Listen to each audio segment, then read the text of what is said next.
Bharat Bachao national council number AP Andhra Pradesh chairman అయిన C Bhaskar గారి interview. ఇది 2 వీడియోలుగా తీయటం జరిగినది. దయచేసి దీనితోటి భాస్కర్ రావు గారు, సి భాస్కర్ రావు గారు, ఆంధ్రప్రదేశ్ భారత్ బచావో చైర్మన్ సారు ఈరోజు హైదరాబాద్ వచ్చాడు. మిత్రుడు వాళ్ళ ఆఫీస్లో ఉన్నాడు అని చెప్పితే సార్ కాడ ఇంటర్వ్యూ తీసుకోవటానికి ఎస్బిఎన్కేఎస్ న్యూస్ ఛానల్ ఈరోజు వచ్చింది. ఈ సందర్భంగా సార్ తోటి 2 ముచ్చట్లు. నమస్తే సార్. నమస్తే. నమస్తే సార్. ఇప్పుడు భారత్ బచావో ఆంధ్రప్రదేశ్లో ఏ విధంగా పనిచేస్తుంది, ప్రజలను ఏ విధంగా చైతన్యం చేస్తుంది, ఇప్పుడున్న రాజకీయంగా రేపు జరగబోయే పార్లమెంటు ఎలక్షన్లో ప్రజలను ఏ విధంగా చైతన్యం చేస్తూ మీ భారత్ బచావో యొక్క ప్రధాన ఎజెండా అయిన బీజేపీ ప్రభుత్వాన్ని గద్దెదించాలి, భారత రాజ్యాంగాన్ని కాపాడుకోవాలనే దానికి ఏ విధంగా ప్రజల స్పందన ఉంది, కొంచెం వివరిస్తారా సార్? తప్పనిసరిగా. సంతోషం సార్. ఒక మంచి సందర్భంలో మంచి ప్రశ్న వేశారు. అయితే ఆంధ్రప్రదేశ్లో పరిస్థితి గురించి, భారత బచావో వైఖరి గురించి, ప్రజల స్పందన గురించి చెప్పే ముందు ఒక మాట చెప్పాలి.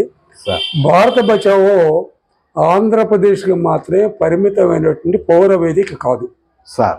ఇది ఒక అఖిల భారత పౌర వేదిక.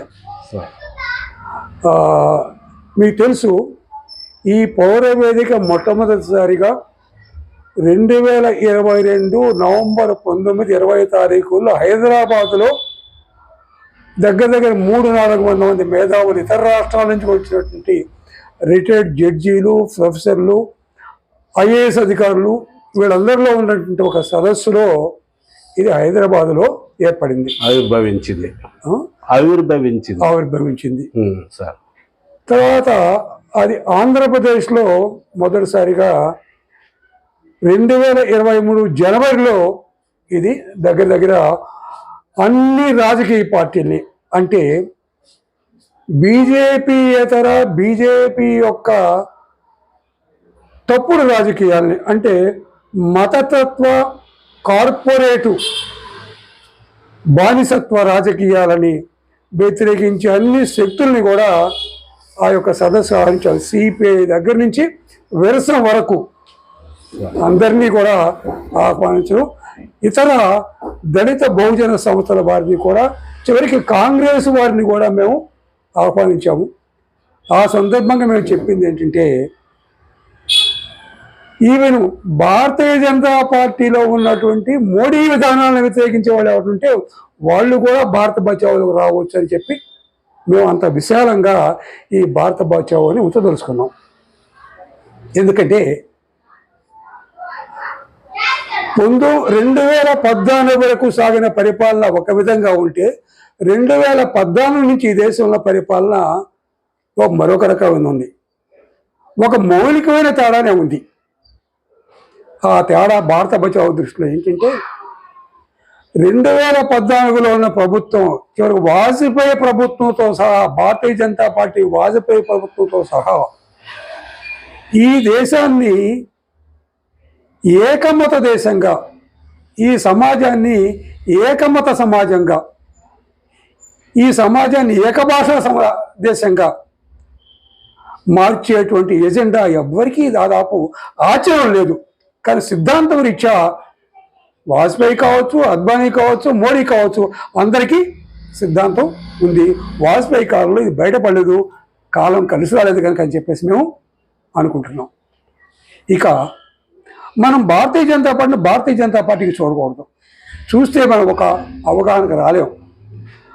భారతీయ జనతా పార్టీ వెనకాలను నడిపిస్తుంది, ప్రతి క్షణం నడిపిస్తుంది ఆర్ఎస్ఎస్. భారతీయ జనతా పార్టీలో ప్రధానమైన పదవికి వచ్చే వాళ్ళందరూ కూడా తప్పనిసరిగా ఆర్ఎస్ఎస్ యొక్క కార్యకర్తలు అయి ఉంటారు. ఆర్ఎస్ఎస్లో ఉండి రాటు తేలినటువంటి వాళ్ళు మాత్రమే ఒక ప్రధాన బాధ్యతలోకి వస్తారని మనం గమనిస్తే, ఆర్ఎస్ఎస్ యొక్క సిద్ధాంతంతో పరిశీలిస్తే మాత్రమే భారతీయ జనతా పార్టీ గురించి తెలుస్తుంది. ఆర్ఎస్ఎస్ పుట్టినప్పుడే ప్రకటించింది ఈ దేశంలో, ఇది నా మాట కాదు, ఆర్ఎస్ఎస్కి విమర్శకుల మాట కాదు, ఆర్ఎస్ఎస్ యొక్క ఆవిర్భావానికి ఎవరైతే బాధ్యులో వాళ్ళే వ్రాతపూర్వకంగా చెప్పిన మాటలు ఏంటంటే, ఈ దేశంలో వాళ్ళ 3 శత్రువులట. ఆ శత్రువులు ముస్లింలు, క్రైస్తవులు, కమ్యూనిస్టులు. సరే, కమ్యూనిస్టులు ఈ దేశంలో అన్ని రాజకీయ పార్టీల శత్రువులే. కమ్యూనిస్టుల యొక్క రక్తాన్ని తాగని పార్టీల ప్రభుత్వాలు ఏమీ లేవు. కానీ కమ్యూనిస్టులు కలిసి పక్కన పెడదాం. ఇక మిగిలింది ముస్లిం వర్గాలు, క్రైస్తవ వర్గాలు. ఈ ముస్లిం వర్గాలు యొక్క మొత్తం 25 కోట్ల మంది ముస్లింలు ఈ దేశంలో ఉన్నారు. ఈ 25 కోట్ల మంది ఇతర దేశాల నుంచి వచ్చారా? ఈ దేశంలో ఉన్నటువంటి బ్రాహ్మణీయ వర్ణ వ్యవస్థ ఈ దేశంలో శూద్రులకి, ఆ తర్వాత అతిశూద్రులకి దేవుణ్ణి కూడా నిరాకరించినటువంటి ఏకైక దుర్మార్గమైనటువంటి ఆధ్యాత్మిక సిద్ధాంతం. ప్రపంచంలో ఏ ఇతర ఆధ్యాత్మిక సిద్ధాంతానికి ఆ దేశంలో ఉన్న ఒక సమూహం దేవుడు లేడని చెప్పలేదు. కానీ ఈ దేశంలోనే మూలవాసుల మెజారిటీ మూలవాసులకి దేవుణ్ణి నిరాకరించినటువంటి, దేవుణ్ణి ఎక్కడో వెళ్ళి ప్రార్థించుకుంటే వాళ్ళ యొక్క తలలు నరికేసినటువంటి సిద్ధాంతం ఇది. ఆ హిందుత్వమే ఆర్ఎస్ఎస్కి బీజం, మూలం. అలాంటి హిందుత్వము ఈ దేశంలో స్థాపించాలనుకున్నారంటే మనువాద హిందుత్వాన్ని ఈ దేశంలో తీసుకొస్తామని చెప్పేసి, చాతుర్వర్ణము చాలా మంచిది, చాతుర్వర్ణం లేకపోతే ఈ దేశానికి నష్టం జరుగుతుంది, చాతుర్వర్ణ రూపంలో ఈ దేశంలో దేవుడు ఉన్నాడు అని చెప్పేటువంటి ఒక ఆర్ఎస్ఎస్ యొక్క పొలిటికల్ వింగ్ బీజేపీ. అంటే వాళ్ళ యొక్క ఆలోచన కనుక 99% అమల్లోకి వస్తే ఈ దేశము, ఈ సమాజము చిన్నాభిన్నం అయిపోతుంది. భారతదేశం మిగలదు, భారతదేశం ముక్కలు చెక్కలైపోతుంది, భారత సమాజం రక్తపు టేరుల్లో మునిగిపోతుంది. అందువలన ఆ యొక్క ఐడియాలను ముందుకు తీసుకెళ్ళడానికి ఆర్ఎస్ఎస్, ముఖ్యంగా మోడీ పూర్తి మెజారిటీ వచ్చిన తర్వాత పనిచేస్తుంది కనుక ఎట్టి పరిస్థితుల్లో కూడా 2024లో జరగబోతున్న లోక్సభ ఎన్నికల్లో మోడీ, బీజేపీ, ఎన్డీఏ అధికారంలోకి రాకోవడానికి వీలు లేదనేది భారత బచావో ఏర్పడిన దగ్గర నుంచి దానికి ఉన్నటువంటి ఆశయాల్లో అది ఒక ఆశయం. దానికి జరగాలంటే ఇంకోటి, ఈ రాజ్యాంగం పనికిరాదని చెప్పేసి ఆర్ఎస్ఎస్ చెప్పింది. ఈ రాజ్యాంగాన్ని మారుస్తాము మేము కనుక 2024లో తిరిగి పూర్తి మెజారిటీ అధికారంలోకి వస్తామని చెప్పేసి కొంతమంది ఆర్ఎస్ఎస్ నాయకులు, ఆర్ఎస్ఎస్ మంత్రులు ప్రకటిస్తూ ఉన్నారు. కనుక వీళ్ళు రాజ్యాంగానికి వ్యతిరేకము, త్రివర్ణ పతాకానికి వ్యతిరేకము, ఈ దేశ యొక్క సామాజిక వ్యవస్థని మళ్ళా మధ్యకాలంలోకి తీసుకెళ్ళాలనుకుంటున్నారు. వీటన్నిటి రీత్యా బీజేపీని ఓడించడం తక్షణ అవసరం అని చెప్పేసి భారత బచావో అనుకుంటూ ఈ అన్ని విషయాలు అలాగే బీజేపీ యొక్క ఆర్థిక ఎజెండా ఏం జరుగుతుందంటే 1950 నుంచి గణాంకాలు చెప్తున్నాయి. 1990 దాకా ఈ దేశంలో ఆర్థిక వ్యత్యాసాలు తగ్గుతూ వచ్చాయి. అంటే భారత రాజ్యాంగంలో చెప్పినంత వేగంగా తగ్గకపోవచ్చు. డైరెక్టివ్ ప్రిన్సిపల్స్లో ఏం చెప్పిందంటే, ఈ దేశంలో ఎవరు అధికారంలోకి వచ్చినప్పటికీ కూడా ఆర్థిక సమానత తగ్గే దిశలో పరిపాలన సాగాలని చెప్పేసి భారత రాజ్యాంగం చెప్తూ ఉంది. మేము విప్లవాన్ని గురించి మాట్లాడటం భారత బచావో, భారత రాజ్యాంగం గురించి మాట్లాడుతున్నాం, భారత రాజ్యాంగం అమలు చేయాలంటున్నాం.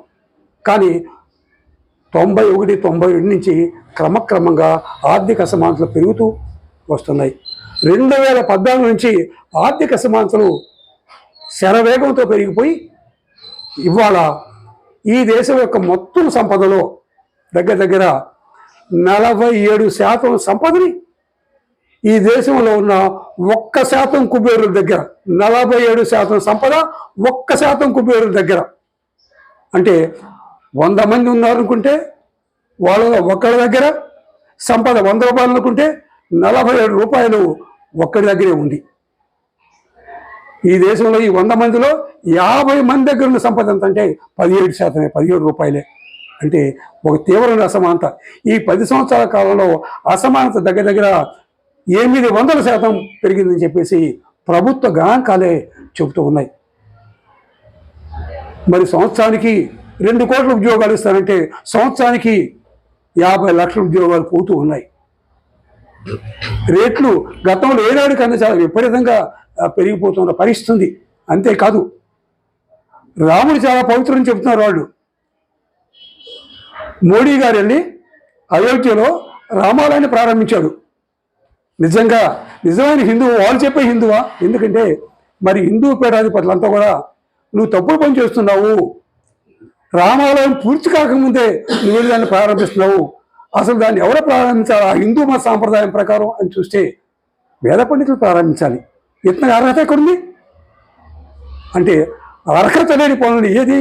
ఆయన చెప్పుకున్నట్టు వాళ్ళు చెప్పుకుని హిందూ మతం ప్రకారం కూడా అర్హత లేని పత్రులు వెళ్తున్నాడు. అంటే ఒక చక్రవర్తి లాగా ఇతన్ని ఆర్ఎస్ఎస్ తయారు చేసి జర్మనీలో హిట్లర్ని ఎట్లా తయారు చేశారు వెనకాల ఉన్నటువంటి వాళ్ళు ఇతన్ని ఆ రకంగా ఈ దేశంలో ఉన్నటువంటి ఆశ్రిత పెట్టుబడిదారీ వర్గము, ఈ దేశంలో ఆర్ఎస్ఎస్, ఈ దేశంలో హిందుత్వవాదులు ఆ రకంగా ఇతను బీసీ అని చెబుతూ మరలా ఆ కార్డును ఉపయోగిస్తూ చేస్తూ ఉన్నటువంటి ఒక పరిస్థితి ఉంది. కనుక ఖచ్చితంగా 2024లో రాకూడదు.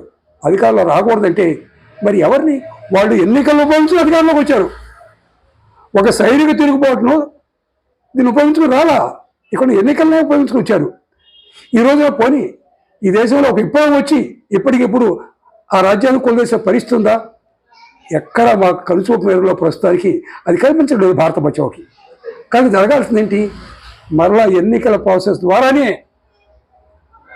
ఈ ఫాసిస్ట్ ప్రమాదం నుంచి ఈ దేశం రక్షించబడాలి. అలా రక్షించబడాలంటే జూలైలో ఏర్పడినటువంటి ఇండియా కూటమి ఏదైతే ఉందో అది మాత్రమే చేసే ఒక అవకాశం ఉంది. అది చేస్తుందా లేదా, సాధ్యం ఉందా సాధ్యం కాదా, దాన్ని పక్కన పెడుతున్నాం మేము భారత బచావుగా. అందువల్ల మేము ఆగస్టులోనే భారత బచావు ఆంధ్రప్రదేశ్ ఒక 2 రోజుల విస్తృత సమావేశం చేసి మేధో మతం చేసుకుని మేము ఈ యొక్క ఇండియా కూటమికి అనుకూలమైన ప్రచారం చేస్తూ ఆ రోజు నుంచి కూడా ఈ బీజేపీ పాలనని, మోడీ పాలన ఎక్స్పోజ్ చేస్తూ, ఆర్ఎస్ఎస్ యొక్క మనువాద సిద్ధాంతాన్ని ఎక్స్పోజ్ చేస్తూ దగ్గర ఇప్పటికీ 2 దఫాలుగా 1,00,000 కరపత్రాలను మేము ముద్రించి పంచాము. అలాగే సోషల్ మీడియా గ్రూపులను ఏర్పాటు చేసి సోషల్ మీడియా ద్వారా ప్రచారం చేస్తున్నాము. అదే రకంగా ఫేస్బుక్ ద్వారా ప్రచారం చేస్తున్నాము.